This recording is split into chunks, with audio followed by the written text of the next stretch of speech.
तो यहाँ तक की कहानी समझ आई दोस्तों।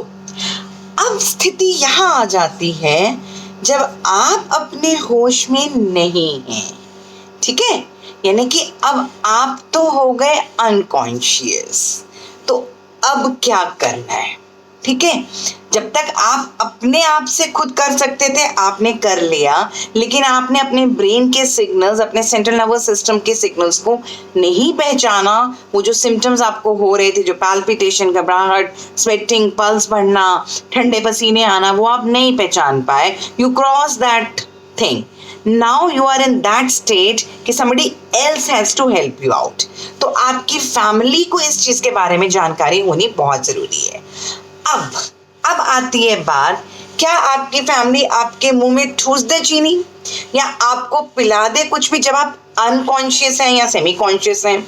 तो इट्स अ बिग नो।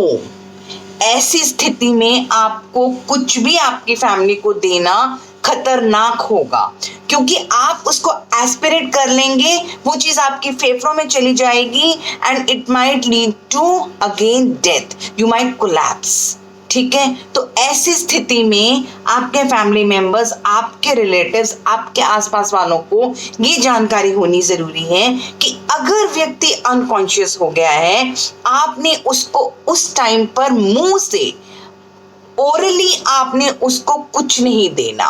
तो अब आप क्या करें? हॉस्पिटल आपसे बहुत दूर है, आप क्या करें? देखिए, ग्लूकेगॉन के इंजेक्शंस भी आते हैं। आपको मैंने बताया था लास्ट वीडियो में कि वेकअप हार्मोन है glucagon. Glucagon is anti insulin, ये आपकी शुगर लेवल्स को बढ़ाता है।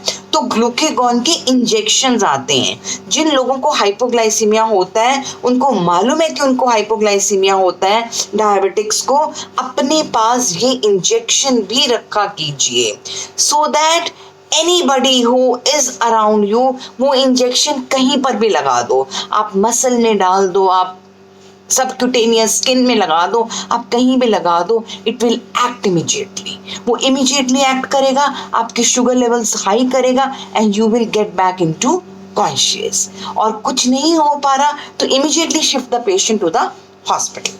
तो ये कुछ चीजें हैं जिन पर ध्यान रखना आपको बहुत जरूरी है, ठीक है। तो इन बातों का ध्यान रखिए।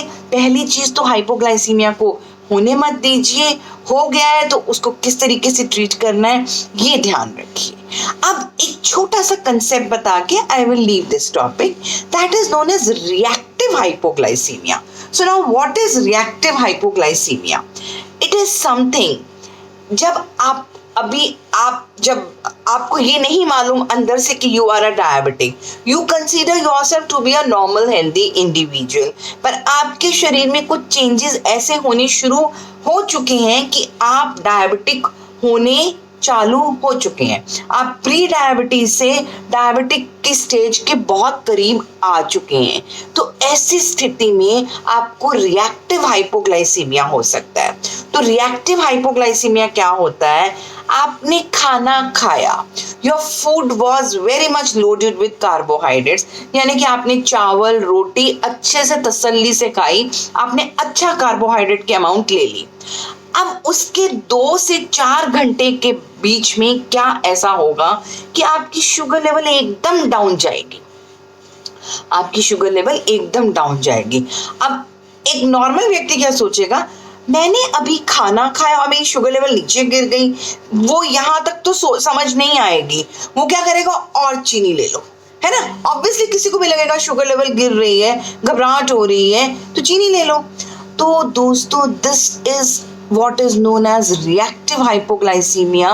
इसमें क्या हो रहा है, आपने हाई कार्बोहाइड्रेट डाइट ली, आपकी पोस्ट प्रांडियली यानी कि खाने के 2 घंटे बाद से लेके 4 घंटे तक आपकी शुगर लेवल्स गिरनी शुरू हुई।